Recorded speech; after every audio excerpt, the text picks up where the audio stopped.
الواحد الأحد ينصر أهل فلسطين بالعز والفخار بإذن الله. ومعانا أختنا الدكتورة مها ونكمل إن شاء الله. السلام عليكم ورحمة الله وبركاته. عليكم السلام ورحمة الله وبركاته. يا مرحبا، اتفضلي. كنت عايزة بس أقول إن إحنا بلادنا وشعبنا عندهم طاقة كبيرة جدا، أنا بلاحظها أيام الكورة.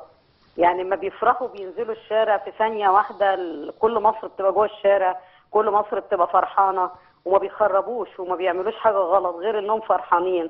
طب الحشود اللي واقفة دي جواهم طاقة، الطاقة دي ليه ما بتتجهش قرب البوابات؟ مش هقول جنب البوابات، قرب البوابات، وتعمل نفس الحشد ده وبرضه بأسلوب سلمي زي ما بنشوفهم أيام فرحتهم في الكورة.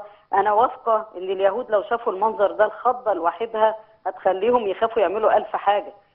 أنا اللي شايفاه إن هم كل شوية بيبلغوا هم هيعملوا إيه، لأنهم خايفين مننا، خايفين من ردود أفعالنا، بيجدوا إن مفيش أي رد فعل فبيبتدوا يتمموا الخطوة اللي بعدها.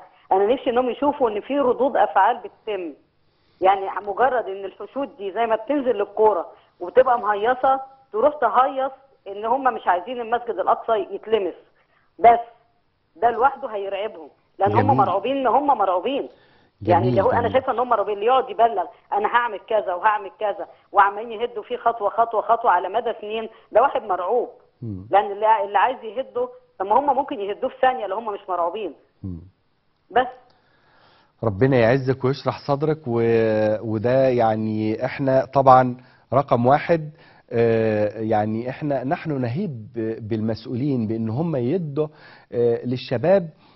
انا كنت بشوف بعض المظاهرات المقننة في الجامعات المصرية تحت مرأى ومسمع الامن. يعني الامن سامح للشباب ان يطلع الطاقة ولكن بشكل محترم جدا، بشكل بقى ما فيهوش اي تكسير، اي تخلف، اي همجية، لان ده وطننا. طب انا لما اكسر في مصر ما هذا الصهيوني هو المستفيد، انما انا لما احافظ على بلدي فانا بحافظ على امن بلدي وقوة بلدي واقتصاد بلدي، وبعبر عن بشكل جميل جدا جدا حضاري عن الغضب الخاص اللي في قلبي، بس بشكل جميل وعلى مرأى ومسمع من الامن. بالتأكيد الناس دي هتحترم لما يكون في مثل هذه الامور التي هي فيها شكل فيه احترام، ومن خلال اسوار الجامعه، من خلال اسوار المساجد اللي زي الازهر. احنا كلنا ياما طلعنا في الازهر واتكلمنا وعبرنا بس بشكل فيه سلمي، ويعني بس بينا غضبنا لهؤلاء الاقزام الصهاينه الذي أنا يعني لا أحبهم ولا يشرفني أن أحبهم، وأسأل الله عز وجل أن يأخذهم أخذ عزيز مقتدر. وأنا عارف أن الأخذ مش بالكلام إنما بالشغل، إن أنا لما أقوي بلدي وأحاول أن أنا أصدر وأحاول أصنع ومصر تبتكر والسعودية تبتكر وكلنا نرقي بلادنا، لأن هي ده مشروع نهضوي. إسرائيل دي مشروع نهضوي في بلادنا. لإيه؟ لتدمير النهضة في الوطن العربي، عشان الوطن العربي ما يكبرش. كل ما يجي الوطن العربي ده يكبر إسرائيل تشتغل، عشان ننشغل بإسرائيل بدل ما ننشغل بإن احنا نبقى نربي ولادنا صح ونصنع صح ونصدر صح ونرقى وجيوشنا تقوى. إسرائيل دي جاية علشان إجهاض مشروع نهضة الأمة العربية. فإن شاء الله ما نديلهمش الفرصة، وربنا يعز المسجد الأقصى ويعود إلينا سالما غانما. إنما أنا مش عايز بصدق حد يكتب، لأن بعض الأقلام اللي أنا غير راضي عنها إن هي تتهم السعودية بالعمالة ومصر بالعمالة لا، أنا مش عايز أقول كده. إنما خلي بالكم، هم استطاعوا إن هم يعني إيه يربوا فينا الخوف من بعض، يربوا فينا الخوف من بعض.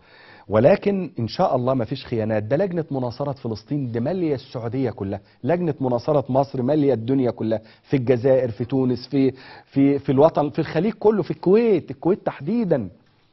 يعني عاملين شغل جميل جدا ما شاء الله لا قوة الا بالله. في ليبيا ما شاء الله عاملين شغل جميل جدا. فاحنا عايزين ما نتهمش بعض بالخيانات، لان ده له دور كبير في اسقاط امتنا. فاحنا مش عايزين كده، انما عايزين ازاي نلم الشمل، ازاي نقف كلنا جنب بعض، ازاي انت تقول فكره وانا اقول فكره والتاني يقول فكره، ونجمع افكارنا وتبقى شيء بشكل عملي وشيء بشكل جميل جدا جدا، وشيء من خلاله يعني حكوماتنا تفرح بينا، ما تحسش ان احنا عقول متخلفة مخربة ضائعة. ومن خلال الاطر الشرعية باذن الله الواحد الاحد نوصل صرخاتنا ونوصل اهاتنا واوجعنا، ونحرك حكوماتنا وتروح مجلس الامن ويتم ايقاف ما عليه الصهاينة من هذه السفالة.